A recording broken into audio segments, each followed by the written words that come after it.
नमस्कार, मैं रवीश कुमार। प्रधानमंत्री मोदी की अमेरिका यात्रा शुरू हो चुकी है।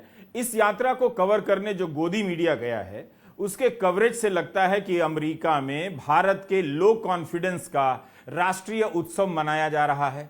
गोदी मीडिया का उत्साह बता रहा है कि उनके एंकर अमेरिका इसलिए गए हैं ताकि अपने वीडियो में किसी तरह दिखा सकें कि भारत के प्रधानमंत्री के लिए कितनी भीड़ आई है। इन एंकरों को भारत से तंग आकर या शानदार अवसरों की चाह में अमेरिका में रहने वाले 10-20 भारतीय कहीं भी दिख जाते हैं, ये उन्हें पकड़कर इंटरव्यू करने लग जाते हैं। जाहिर सी बात है कि भारतीय हैं तो प्रधानमंत्री की तारीफ ही करेंगे, वरना उनका काम भारतीय दूतावास से भी पड़ता है। वीजा का काम हो या पासपोर्ट का काम हो या overseas citizen of India OCI card का भी काम पड़ता होगा तो मोदी करेंगे ही। कर्नाटका के अभिनेता और एक्टिविस्ट चेतन कुमार अहिंसा ने ट्विटर पर जरा सी आलोचना कर दी तो उनका OCI कार्ड रद्द हो गया। मैं उस वीडियो की बात कर रहा हूं जो दूरदर्शन पर चला है। वॉशिंगटन DC में व्हाइट हाउस के सामने जमा कुछ बुजुर्ग म्यूजिक सिस्टम ऑन कर डांस कर रहे थे। किस लिए? दूरदर्शन के एंकर ने उनका इंटरव्यू कर लिया। YouTube में कॉपीराइट के नियम हैं, इसलिए दिखा नहीं सकता, मगर रोहित ने उस वीडियो के आधार पर एक एनिमेशन बना दिया है जिससे आपको अंदाजा हो जाएगा कि दूरदर्शन की उस रिपोर्ट में क्या चल रहा था। दूरदर्शन पर दिखाया जा रहा है कि 10 लोग म्यूजिक सिस्टम लगाकर गोल गोल डांस कर रहे हैं। प्रधानमंत्री उस समय वॉशिंगटन पहुंचे भी नहीं हैं, लेकिन अमेरिका के राष्ट्रपति के निवास के बाहर ये 10 लोग म्यूजिक बजाकर गोल गोल डांस कर रहे हैं।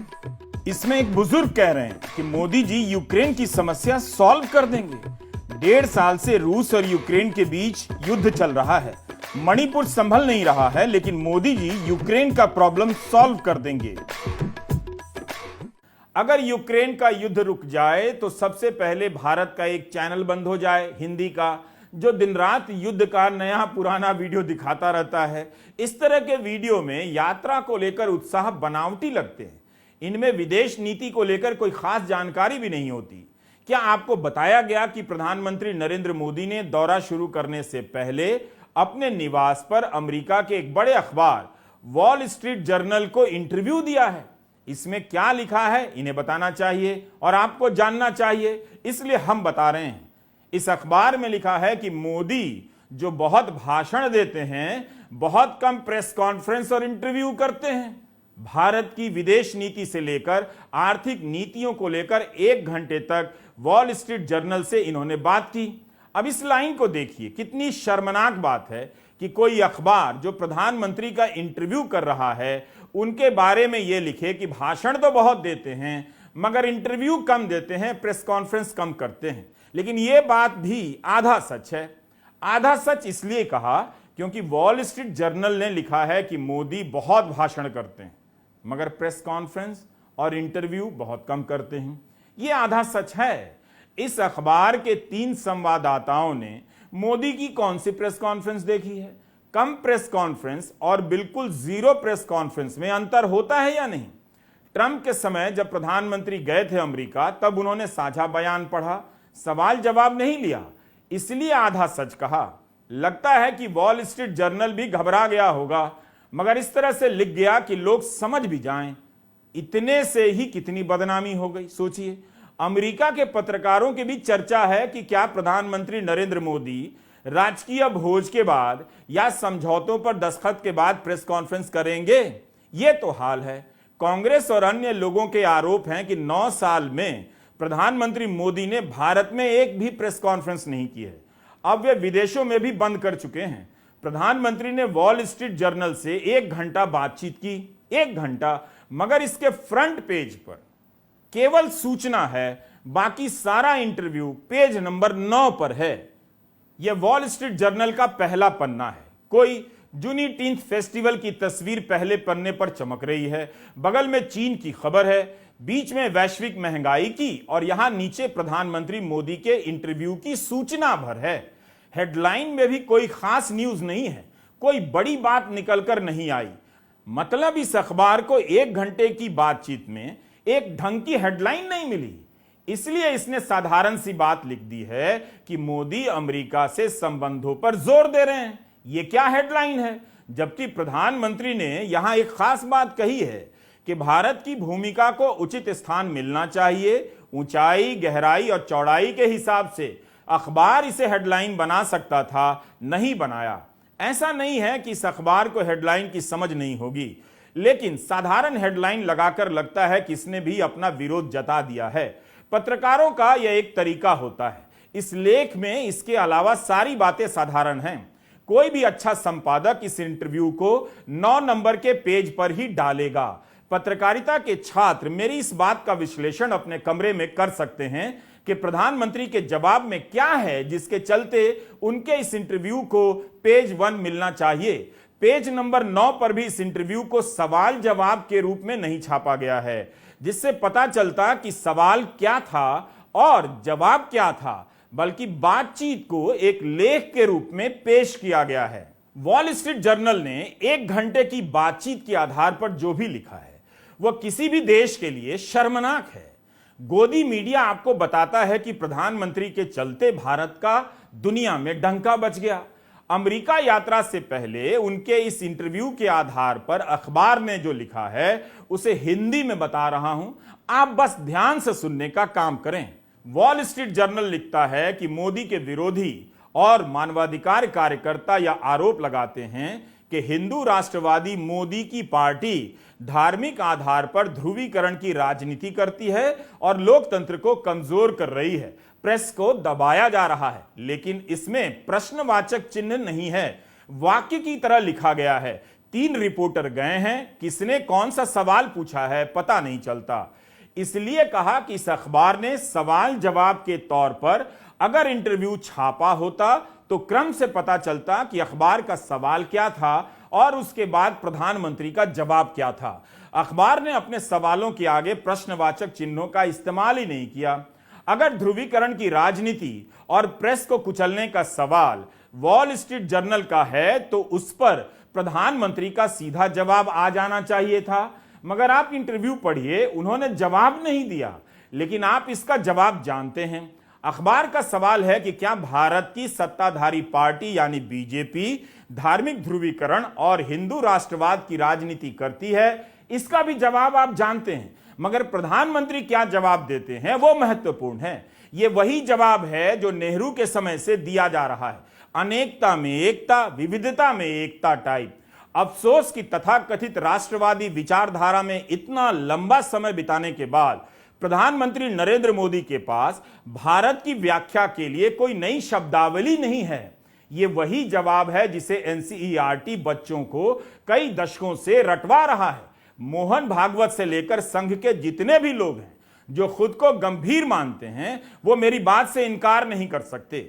वे बस इतना बता दें कि अगर वे मानते हैं कि उनकी राजनीतिक विचारधारा मौलिक है, गांधी और नेहरू से अलग है, पश्चिम की सोच से अलग है, तो इस जवाब में क्या नया है? क्या प्रधानमंत्री ने विविधता की कोई नई व्याख्या रच दी है? प्रधानमंत्री का जवाब मैं हिंदी में अनुवाद के बाद पढ़ रहा हूं।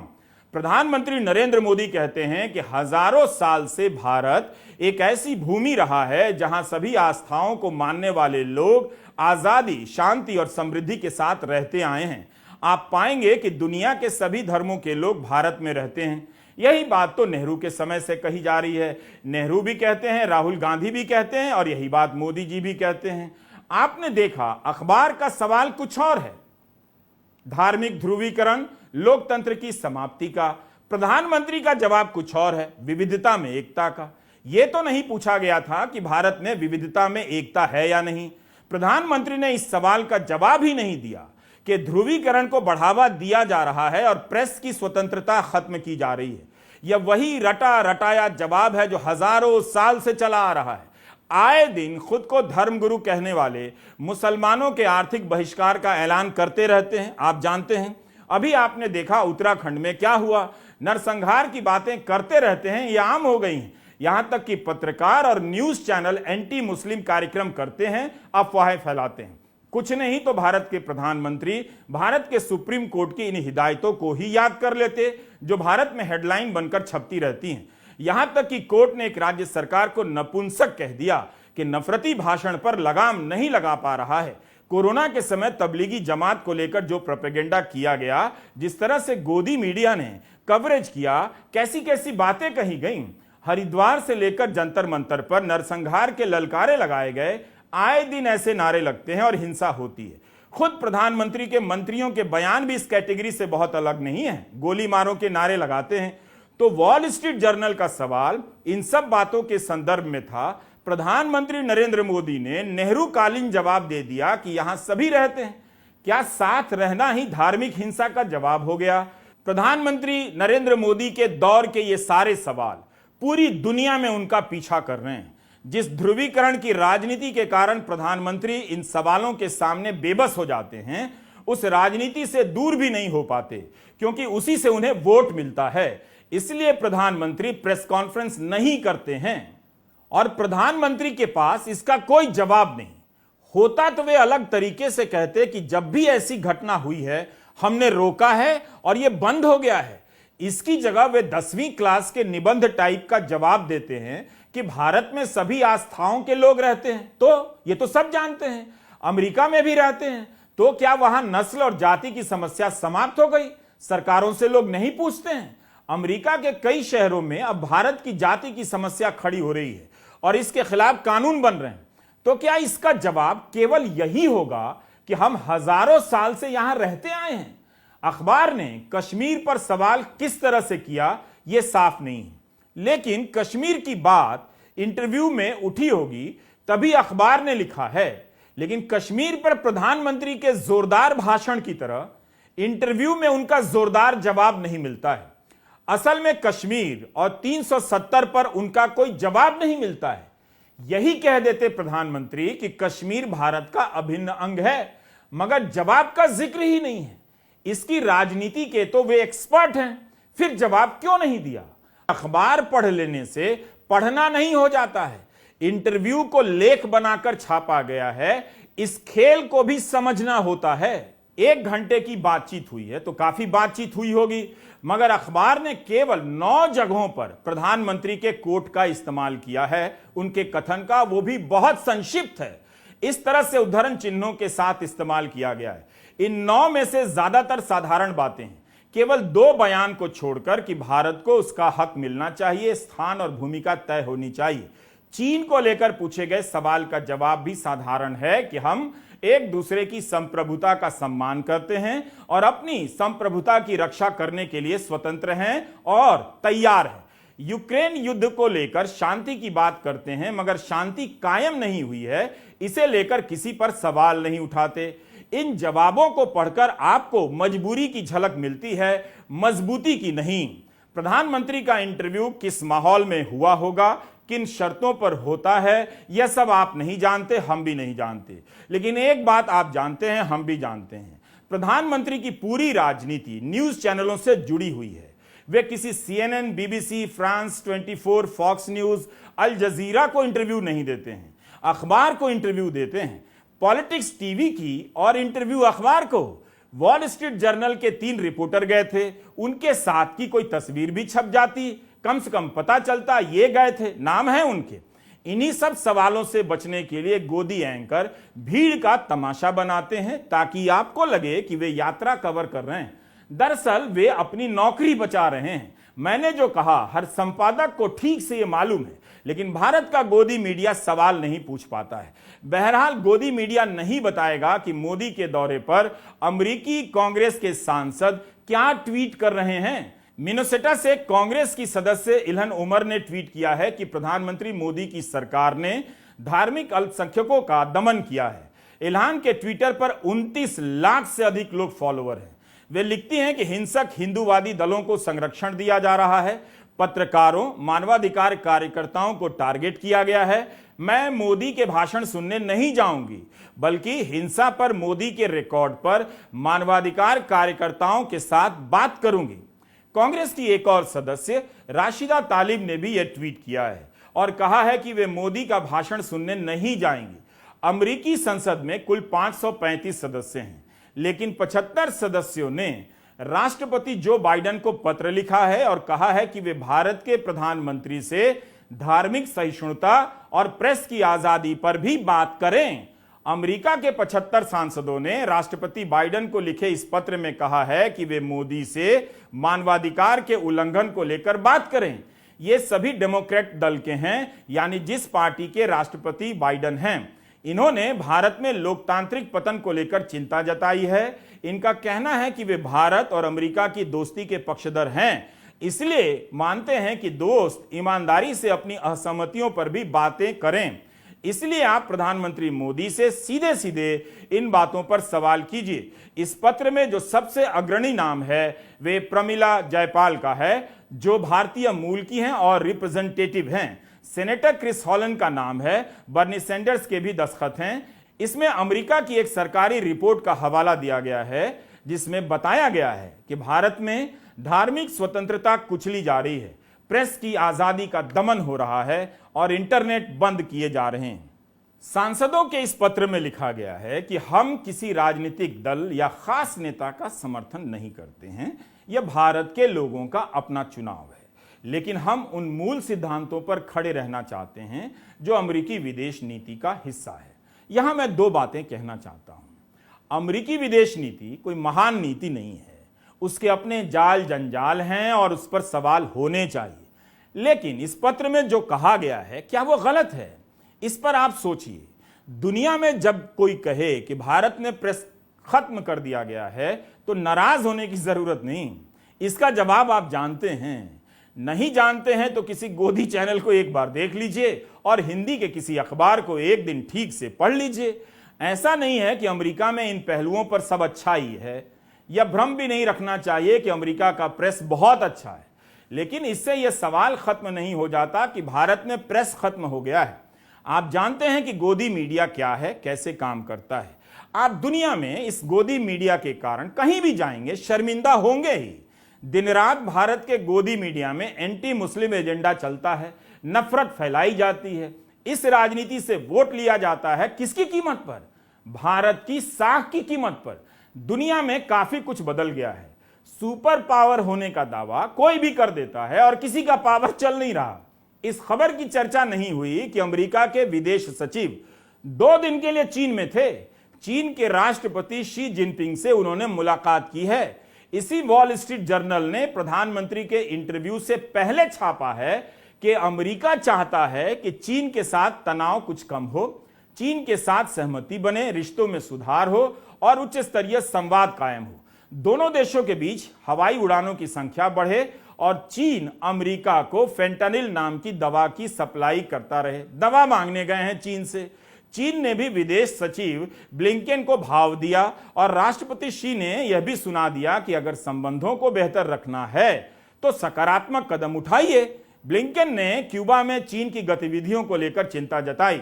इन प्रश्नों पर ठोस नहीं हुआ, मगर रिश्ते सामान्य करने पर जोर दिया गया। तो एक तरफ यह खबर छप रही है, अमेरिका चीन से संबंध सुधारने के लिए दूत भेज रहा है। दूसरी तरफ यह खबर छप रही है कि चीन को काउंटर करने के लिए अमेरिका भारत को अपने पाले में खींच रहा है। इन दोनों बातों को ध्यान में रखकर विश्लेषण कीजिए तो प्रधानमंत्री मोदी की यात्रा का एक तरफा फायदा भारत को नहीं दिखता। क्या आपको बताया जा रहा है कि इस यात्रा से अमेरिका को कितना फायदा है और भारत को कितना फायदा हो रहा है? इसलिए आपसे गुजारिश है कि आप विदेश यात्रा को हल्का बनाने के इस तरह के अभियानों से दूर रहिए। इन लोगों को नाचने दीजिए। ऐसे वीडियो से प्रभावित होने की जरूरत नहीं है कि स्पीकर लेकर, म्यूजिक सिस्टम लेकर व्हाइट हाउस पहुंच गए और 10 लोग गोल गोल गोल गोल गोल गोल गोल गोल डांस करने लग गए। क्या वो पिकनिक स्पॉट है? इससे मजाक उड़ता है कि जिनकी लोकप्रियता की चर्चा दुनिया में है, उनके लिए 10 लोग आए हैं। टाइम्स स्क्वायर पर ये लोग जमा होकर क्या लोकप्रियता का प्रदर्शन कर रहे हैं? इतने भारतीय तो कभी भी वहां पर घूमते फिरते मिल जाते हैं। मेरा तर्क है कि नाचने गाने और मोदी के वीडियो से प्रधानमंत्री की अमेरिका यात्रा का महत्व बड़ा नहीं हो जाता और ना इसमें उनकी यात्रा का महत्व है। इसके लिए मोदी सिस्टम ही जिम्मेदार है। मोदी सिस्टम में बीजेपी, विदेशों में काम करने वाली बीजेपी, आईटी सेल, गोदी मीडिया वगैरह आते हैं। ये हालत हो गई है कि न्यूयॉर्क के इस वीडियो को बीजेपी का हर बड़ा नेता ट्वीट कर रहा है, और तो और कैमरा कभी भी जूम आउट करके नहीं दिखाता कि एयरपोर्ट पर कितने लोग आए, हमेशा क्लोजअप में दिखाता है ताकि 10 लोग, 50 लोग या 100 लोग ही नजर आए।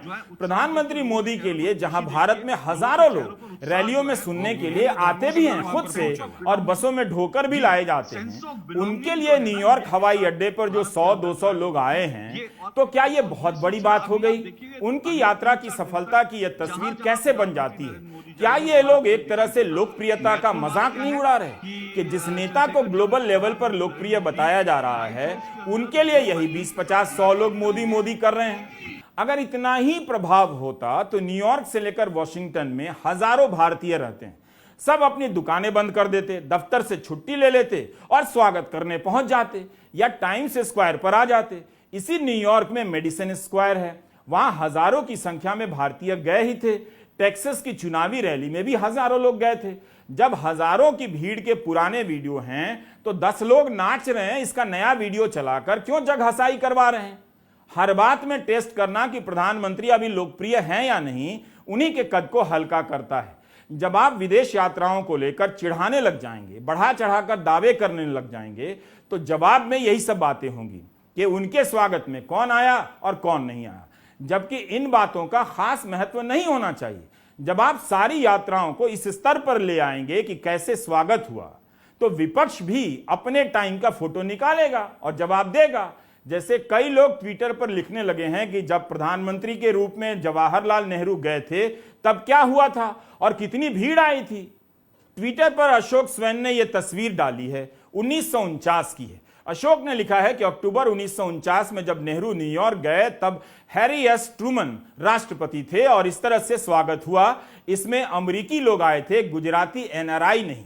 अशोक ने इस फोटो का सोर्स देते हुए लिखा है कि ये Harry S Truman library and museum से है। उसी तरह से ये वीडियो भी अशोक स्वैन ने ट्वीट किया है कि कैसे नेहरू नवंबर 1961 में रोड आइलैंड गए, तब राष्ट्रपति कैनेडी एयरपोर्ट पर लेने आए और फिर वहां से दोनों राष्ट्रपति के विमान एयरफोर्स 1 में सवार होकर वॉशिंगटन गए।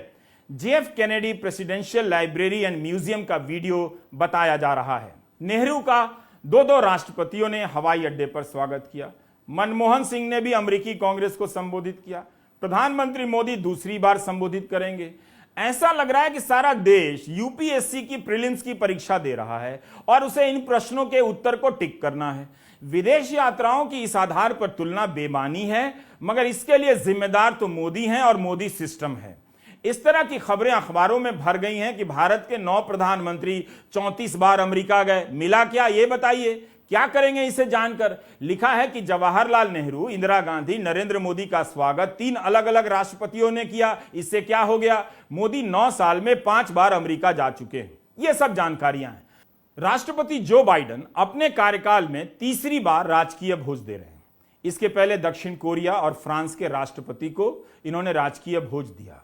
विदेश यात्राओं को लेकर कौन से नीतिगत फैसले हुए, इनका विश्लेषण बहुत कम होता है। इनका नफा नुकसान बहुत कम बताया जाता है। पिछले समझौतों का विश्लेषण तो बिल्कुल नहीं होता। 2 नेताओं के आपसी संबंधों की व्याख्या होने लग जाती है। कपड़े कैसे पहने, गले कैसे लगे, मिले तो हंसे कि नहीं हंसे, जैसे समधी मिल रहे हों। अब विपक्ष पूछने लगा है। यूथ कांग्रेस के नेता बीवी श्रीनिवास ने भी ट्वीट किया है कि नेहरू ही एकमात्र प्रधानमंत्री हैं जिनका अमेरिकी राष्ट्रपति ने 2 बार स्वागत किया, राष्ट्रपति हैरी एस ट्रूमन और राष्ट्रपति कैनेडी। बीजेपी अगर एयरपोर्ट के स्वागत को ही महान उपलब्धि बताएगी तो जवाब भी इसी तरह का आएगा। बस जवाब 9 साल बाद आने लगा है। विपक्ष ने देर तो कर दी। इस यात्रा के दौरान प्रधानमंत्री मोदी पर बनी बीबीसी की डॉक्यूमेंट्री भी दिखाई जा रही है। प्रधानमंत्री के खिलाफ धरना प्रदर्शन भी होगा, जो हिंदी चैनलों पर शायद ही दिखाया जाएगा। नहीं दिखाया जाएगा, ना हिंदी के अखबारों में छापा जाएगा। आपको यही बताया जाएगा कि भारत का नाम हो गया है। नाम तो सदा से रहा है। नाम के नाम पर आपका काम तमाम किया जा रहा है, इसकी सोचिए। प्रधानमंत्री को भी गोदी मीडिया से, खासकर विदेश यात्राओं के समय, दूर रहना चाहिए। मेरी ये बात वे मान लें। ये गोदी मीडिया उनकी हर यात्रा पर गोबर लीप देता है।